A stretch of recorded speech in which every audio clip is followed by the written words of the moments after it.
Number 10, moving in. I don't know about you guys, but when I think of Old Blighty, I think of royal prestige. London and Buckingham Palace. After all, that's what a queen needs. You gotta have a palace. Where's my palace? Although most people think of the queen living in Buckingham Palace, Queen Victoria was the first of the royal family to do so. I'm not royalty, but I wouldn't mind crashing a few days there.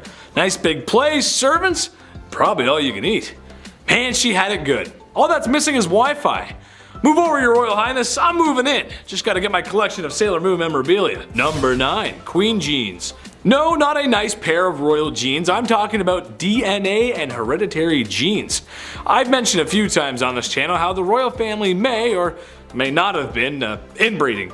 Okay, who am I kidding? There was a lot of inbreeding going on. Sisters, brothers, mothers, fathers, cousins, and of course, hey step bro.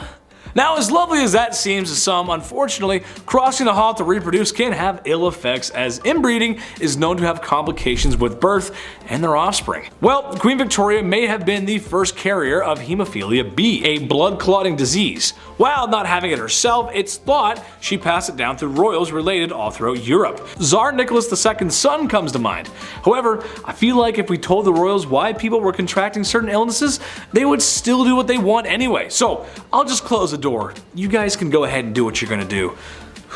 Number 8, breaking tradition. For men in Western culture, it has been a long time of bending the knee to propose to the woman that you love, or so wish to swoon. Tammy Lynn, I don't got much, but I know I got this ring I found behind a Chuck E. Cheese. So what I would like to do is I Jim Bob Billy Abernathy am asking for your hand in marriage. So romantic. Anyway, bad jokes aside, you'd be wrong in thinking that's how it went for Old Blighty. When the young monarch met her cousin, Albert, the love juices were flowing. She knew she was gonna have to lock him in and propose to him before he could get the chance. They were shortly married soon after, and as stated in her diaries, it seemed that the couple was truly in love, which for royals is kind of rare. Even today, it's usually men who propose to ladies, but all I'm gonna say is, ladies, I'm 300 pounds of twisted steel and sex appeal, and I put the toothpaste lid back on after brushing my teeth, so... Number 7, a fateful turn of events. Queen Victoria, her reign began back in 1837 and it lasted until the Queen's death in 1901. Now at just age 18, Alexandrina Victoria had to rise up to the throne. Had to, right? All these cases, it's like, yeah, they have to do this. She was born, of course, on May 24th, 1819, and Queen Victoria was actually 5th in line when she was born, nowhere near the throne. So right off the bat, it was actually highly unlikely that she would ever see the crown. But one by one, all of her family members began passing away fast. In 4 years, 3 of Victoria's cousins passed away, and then her father and her grandfather both died 1 week apart from one another. So on one hand, obviously it's sad, it's tragic, everyone's dealing with loss so fast. But on the other hand, by the time 1830 rolled around, Victoria was only 11 years old, and already she was next up to bat for the throne at 11. Imagine, that's like some ancient Egypt. Number 6, the Great Irish Famine. The Great Irish Famine took out many people. Back in 1845, potato crop that a lot of the Irish population relied on were suddenly no longer available. See, a group of microorganisms wiped them out, and in result, around 1 million folks died or had to leave. Now, it was draconian law and British ruling at this point that made the exported food hard to reach people. That's where things stopped. This famine led to Irish independence, of course, and anti-union movements, and the show Victoria pulled back 0 punches in 2017, where an episode showed the true happenings behind the Great Irish Famine and the role that Queen Victoria played in coming to the aid of her then subjects. It was the death of at least 1 million people. This was a very dark 7 years in Irish history. Historian Christine Keneally spoke out and says, quote, "There is no evidence that she had any real compassion for the Irish people in any way." Yikes. That's a historian saying that. That's how you know. Number 5, Meghan Markle, solo strut. Okay, back in May 2018, we all set our alarms, we woke up early, and we all watched the royal wedding, right? We sipped our tea in our pajamas and we pretended like we were there, right? Just watching, along with the other billions of people online. Prince Harry and Meghan Markle, his new Duchess. At the historic wedding, Thomas Markle was just a no-show. Yeah, Meghan has walked down that aisle by herself in front of 1 billion people watching at home or streaming it, and it was thought at the time that this was because of Thomas's health. See, right before the wedding, Thomas suffered a heart attack, right? Just days before. So of course nobody was upset. It was almost expected for him not to show up. But cut to a year later, we began talking again. Thomas and the Duchess are now not close, it seems. Thomas even spoke out against his own daughter at one point. There was a huge scandal where Meghan even spoke to Oprah, like Oprah in that big tell-all, and Meghan actually said to her father, "If you tell me the truth about working with paparazzi, we can help." And he wasn't able to do that, and for me, has really resonated, especially now as a mother, end quote. So yeah, they're not talking, I guess, anymore, which more than fair. If my dad was working with the paparazzi, showing them private letters, I'd be a little pissed too. There's no way though, the guy can't even unlock his email, let alone sending one? No way. Number 4, Prince Charles and Princess Diana's divorce. Prince Charles, the oldest son of the Queen, straight up admitted to having an affair with Camilla Parker before his divorce from his first wife, of course, Princess Diana. Imagine having this is crazy. A princess? You cheated on a princess? That's insane. So in turn, Princess Diana addressed the relationship and what's happening during, that famous 1995 interview with BBC. She couldn't have said it better, if I'm being honest. Diana said herself, quote, "Well, there's 3 of us in this marriage, so it was a bit crowded." Yeah, end quote. There's no better way of putting it, I think. It's a pretty baller way of saying it. I don't know. I haven't said baller in like 13 years, but I'm like, you know what? That's a baller move. It's pretty gangster. Diana also said she was in love with riding instructor Major James Hewitt during her marriage to Charles, so everybody was busy looking at their directions, it seems. Diana and Charles divorced in 1996, only 1 year before her tragic car accident. Now later in 2005, Charles ended up marrying Camilla. Has anyone seen Spencer? Kristen Stewart looked great in that movie, and now I want to watch it. Is it worth the watch? Let me know in the comments. I didn't see it go to theaters or anything. It kind of snuck by me. I was sleeping on all the good ones. Number 3, dollies. Okay, so maybe my Sailor Moon merch collection is weird. Maybe I just want to be a cute blonde Japanese girl with a short skirt fighting evil. Can you blame me? However, something I always find strange, no matter who it is and who owns it, is a doll collection. Why?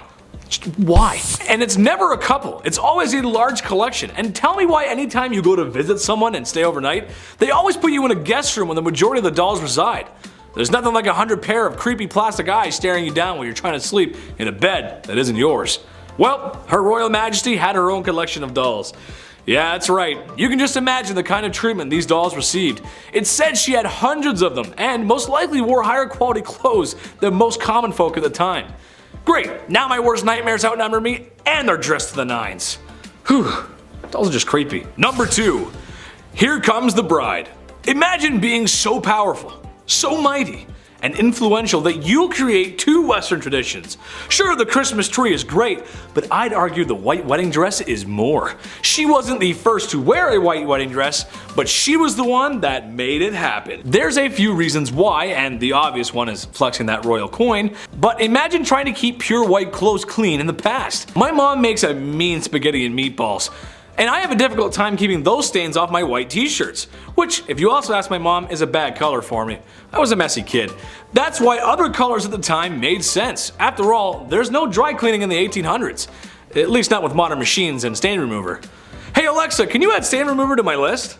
Number 1, send lewds. Despite being known as a somewhat prudent queen, apparently the queen had an eye for the art that was lewd. In one case, the royal husband and wife gave each other art. She got some nice work, and he got some nice works, if you catch my drift. We all know how nudity and lewd imagery can be treated by those who wish to censor it. Queen Victoria felt the opposite and had somewhat of an appreciation for the human form, even commissioning a lewd painting of herself. At least lewd for the time, it was more like a wrist and ankles kind of thing, but Not so British after all. If you're like me, then you're most likely not gonna be royalty. Although being a prince would be pretty cool, I just don't have the pure bloodline to be royalty, but neither does the Queen of England. When you think of old Blighty and her royal throne, you think of pure British descent, but you'd be wrong. The House of Windsor is actually Saxe-Coburg-Gotha, which, if you couldn't tell, doesn't exactly scream tea and crumpets. The German-sounding name became an issue in the early 20th century due to the First World War breaking out against 2-time war loser Germany. Britain needing to inspire its citizens to defeat Germany, which at the time it was really anyone's game, so to help inspire the people, King George V changed the name to Windsor. After all, it's kind of difficult to fight someone when you have more in common than differences. Not to mention that there were a lot of Germanic influences around, so really, it was a bad look and a great marketing decision. At number 9, Charles the Tampon? Yeah, we're getting weird. Relationships are kind of weird. I mean, they can be great, don't get me wrong, but they have a weird side too. Every couple is different and they have their thing. Some have a show that they like to watch together, others have their songs, and some have little sayings that they've come up with. But those are the more tame quirks that some couples have. Others, however, can get very bizarre, but many of them probably can't add up to the strange things that have been said between Prince Charles and Camilla Parker Bowles. As we all know, Prince Charles was first married to Princess Diana, and it's no secret that they had a pretty tough relationship. Theirs was certainly not a happy marriage, and they each had their own affairs with other people while they were married. During their marriage, Charles was still pretty hung up on Camilla, the woman he was told he couldn't have, and who was also married to someone else. This minor obstacle, however, didn't stop them from getting freaky, at least over the phone. In 1992, the year that Charles and Diana announced their separation, a steamy phone conversation between Charles and Camilla was leaked, and it was super weird. In the call, Charles was simping like no other, saying things like how he wished he could live in Camilla's pants as a pair of panties, and even expressed his desire to be Camilla's tampon. Like, what? Charles, stop it. Ew. This leak became a scandal called Tampon Gate, and as you can imagine, this wasn't good for the royals. But I guess it still kind of worked out for Charles, since after all that he finally got the girl he wanted and perhaps got to live out his dream of being a box of Tampax or something. I don't know. I really don't want that mental image. Moving on. Number 8. Comrade Cousin? King George V and Tsar Nicholas II were rulers of vast empires in the early 20th century. You'd think the similarities between these two monarchs end there, but in reality, these two royal men were much closer than the public thought. Georgie and Nikki were first cousins. That's right, first cousins. Even though their respected empires were culturally different and separated by hundreds of miles, the two men were immediate family. Looking at images of the royals together doesn't require a DNA test to understand that they're related. They look identical and could easily be mistaken for twins. Unfortunately for Nicholas, when the Russian Revolution was in full swing, the Romanov family went into isolation after Nicholas abdicated his throne. While there were attempts to thwart the coup. Nikki's cousin wasn't the best aid. Just goes to show you that sometimes you can't rely on a guy who looks exactly like you because royalty has pretty messed up bloodlines. Number 7. Did you miss me? Queen Victoria was a leader. She held a lot of power, and that means people sometimes got a little crazy and wanted to remove her from such power. So for Queen Victoria, it should be no surprise however uncouth it was, but she had multiple assassination attempts on her life. A lot of which were people firing shots at her carriage for some reason with a pistol. And a lot of these attempts leading people to being declared insane. And one specific amateur who tried multiple times to end the royal and failed every time. 8 times to be specific. I feel like after the first 4 times when the guard saw this guy approach, it was like, oh, man, this guy again. Oh brother, this guy stinks! Anyway, all attempts to end her life failed, and she became the 2nd longest reigning queen, next to Queen Elizabeth of course. Number 6.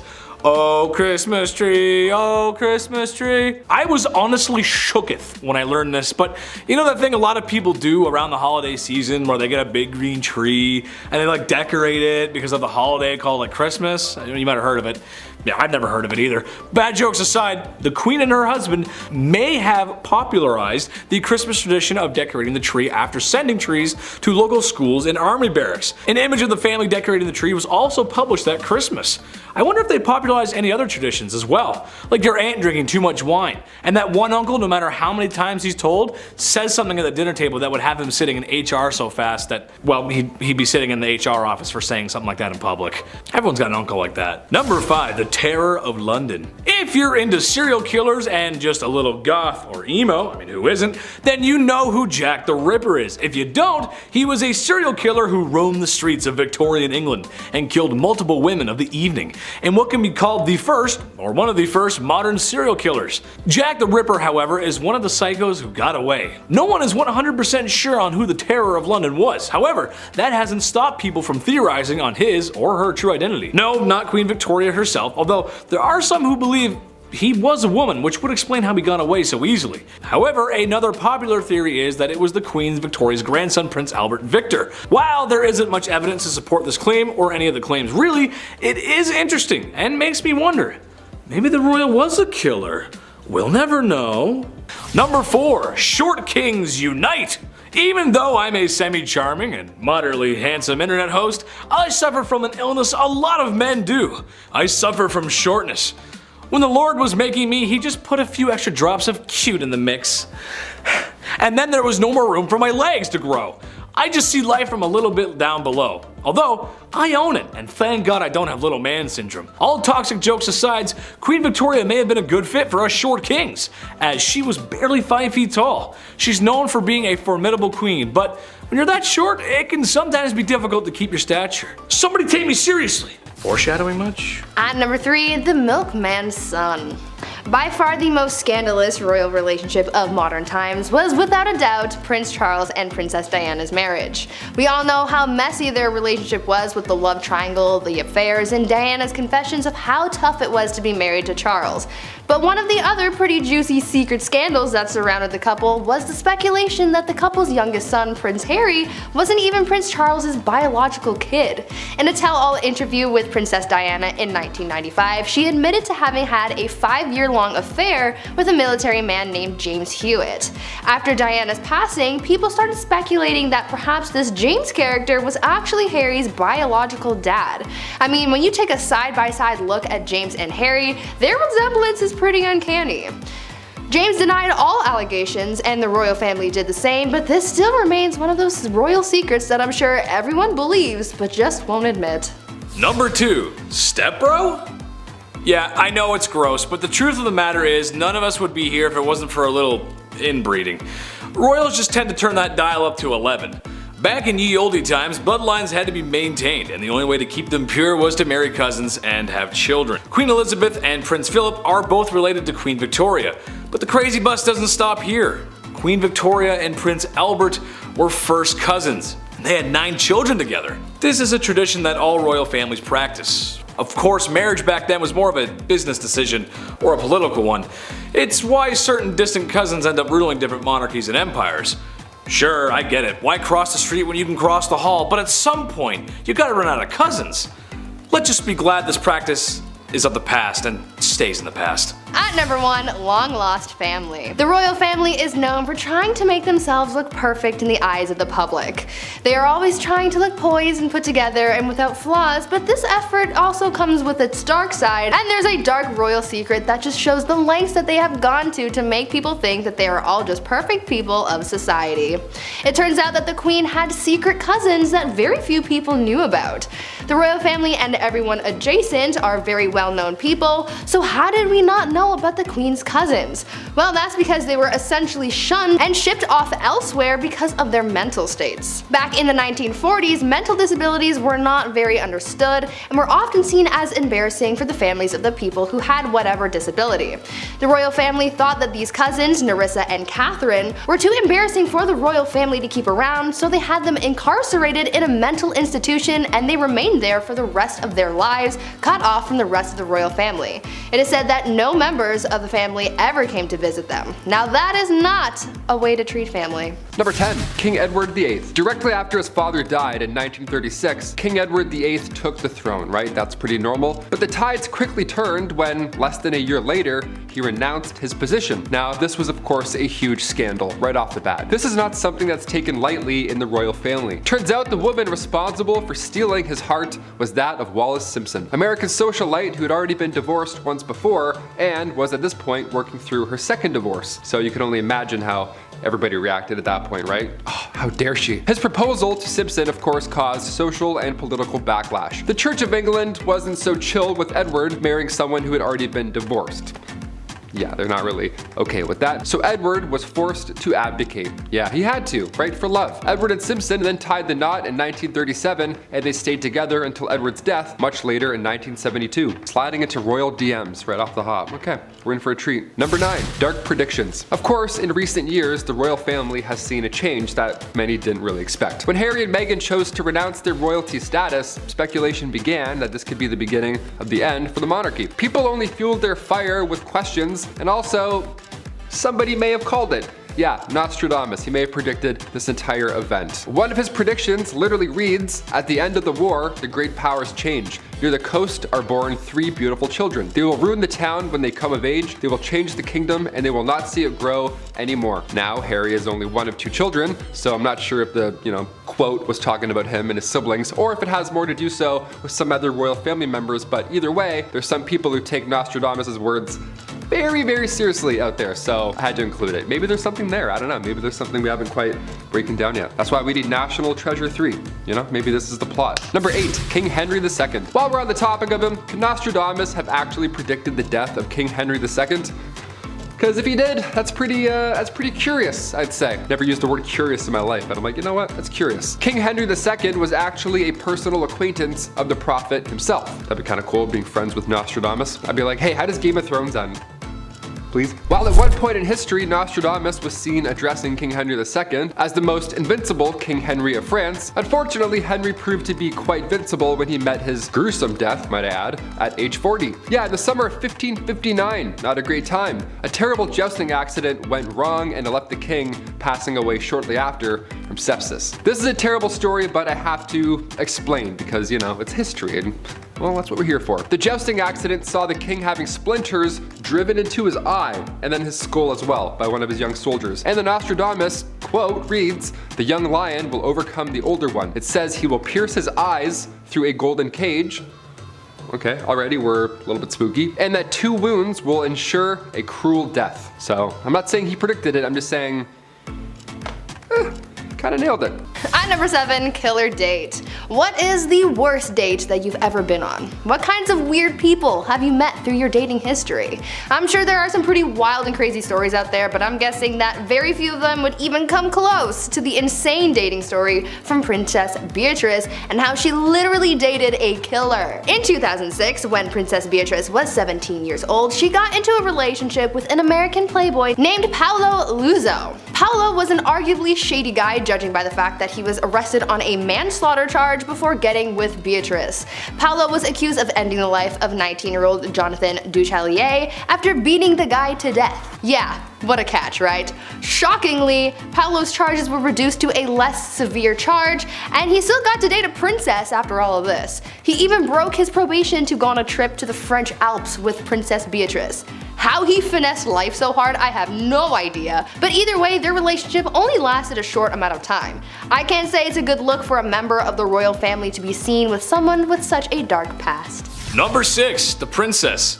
The tragic loss of Princess Diana affected not only the UK but people around the globe. She was known for her courage and her willingness to help those in need, and had the nerve to speak her mind. Her shocking demise isn't met without controversy. In fact, it may be the biggest controversy of the royal family. There is some evidence that points in the direction that the royal family was behind her death. Diana had proclaimed to her guards that her car was having issues and even stated in a private letter to her butler that she had some reasonable fear that her life was in danger. In a nutshell, the royal family disapproved of the princess's new lover, even though Charles had clearly been up to no good himself. So in order for Charles to remarry and stop the gutter storm and the tabloids that Diana was going to create, they maybe sort of organized the accident that did end her life. Well, good thing that's over, and after this, there won't be any more controversy for the family, right? At number 5, sucking toes. The British royal family are considered celebrities. I mean, with the amount of time people spend obsessing about their every move, I'd say that they're 10 times more famous than the Kardashians. They don't need their own reality show for people to keep up with them. People just do it. With this obsession with the royals, obviously comes paparazzi trying to get the latest scoop on members of the family and what they do in their spare time, as well as who they're canoodling with. This was how Sarah Ferguson was exposed for seeing other men shortly after she and Prince Andrew separated. Sarah was photographed topless on a beach with a man named John Bryan, and it could have just been a juicy story by itself, but things got weird when pictures were published showing the man sucking on Sarah's toes. This again wasn't a good look for the royals, and the queen was pretty mad about the whole situation, but I'd like to look at the bright side of this. Think that this John Bryan guy had a pretty good time throughout all this. I mean, he got to suck royal toes and be published in the newspaper. Sounds like a pretty lit time for him. Number 4, party time. British royals are people of high esteem, morals, and cut from a higher quality of cloth. So when members of the royal family are seen partying too hard, well, it's a bad look.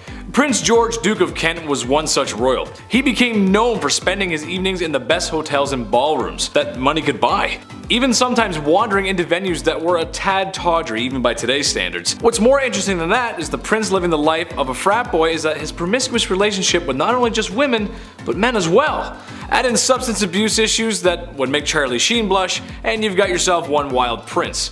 Yet again, there's some private letters that seem to support such wild accusations.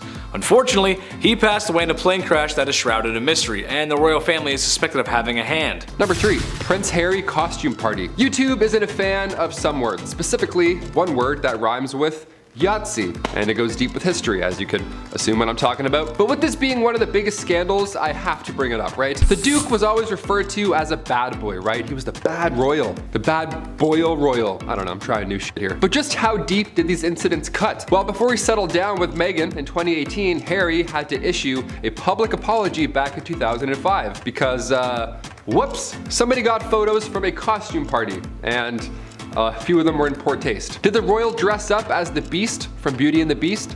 No, he did not. Did he dress up like a witch? Like a little witch, maybe with a nice witch broom? No, none of that either. No, photos leaked of him wearing World War II German soldier gear. Yeah, I can't say too much, but it was even equipped with an armband, a very bad armband. Again, I can't say too much, nor will YouTube allow us to show too much, but you understand what I'm trying to say. You remember. It was poor taste. He could have dressed up in any way he wanted. He's a literal prince. And he does this? It's off-putting. Harry said afterwards, and I quote, "I am very sorry if I caused any offense or embarrassment to anyone. It was a poor choice of costume and I apologize." End quote. Nice, right from the heart. That's good. Really goes deep with the royal history. We love it. Number 2, Vegas getaway. Nice, roll those dice. It's one thing to party like a rock star, but to party like a prince? What does that even mean? I gotta keep this Prince Harry train going because, well, now I'm mad at him, but there's even more photos from history that show what was really going down in the royal family, His priorities, dare I say. After that party incident, just 7 years later, scandalous photos emerged from Harry's Las Vegas trip. Yeah, I had a little boys' night, it seems. It turns out what happens in Vegas may just leak online for your entire family to see, and your grandmother. That's probably not a great time. These scandalous pics were taken during a strip pool game. Lovely, we like that. Make sure you call the right pocket while you're not wearing any. The scandal actually prompted St. James Palace to contact the Press Complaints Commission before the snaps even made their way to British tabloids. Yeah, they knew right off the bat they were fucked. They're like, can we call them? Can we send a pigeon? What's the fastest? And finally, number 1, Boy Jones and other attempts. Okay, being the queen and all in history, a security team is always needed, obviously. And during her reign, specifically Queen Victoria, there were multiple attempts to harm the young queen. First attack was in 1840. It was an 18-year-old man named Edward Oxford, and he fired towards the Queen's carriage. When Edward was accused of high treason, of course, afterwards, he was actually found not guilty due to, you guessed it, insanity. A couple years later, in 1842, it happened again. This time, 2 men fired at her, both also missed. In 1849, her carriage was attacked by William Hamilton. In 1850, as the carriage was passing the gates of Buckingham Palace, Robert Pate, a retired soldier, might I add, ran up and hit her with his cane. Victoria was okay, luckily, but of course she was shook. Then these incidents kept occurring again in 1842, 1849, and 1872. Attempt after attempt after attempt. But then things got a little worse and, dare I say, a little bit more weird. If you haven't heard of Boy Jones or anything that happened there, I saved it for last because it's so horribly creepy. A teenager stalked the Queen back in 1838 until 1841, and his name was Edward Jones. Edward Boy Jones. This guy somehow managed to break into Buckingham Palace more than once, right? Before Assassin's Creed came out, no idea how we thought of this. Guy just knows the route in, and he would break in and would hide under the Queen's sofa. That was his go-to spot. Or he would sometimes just sit on her throne. And one of the worst things ever, sometimes he would go through her drawers. He would go through the Queen's drawers. That's so gross. What? Like that's gross. He would steal her clothes until eventually, and thankfully, he got caught.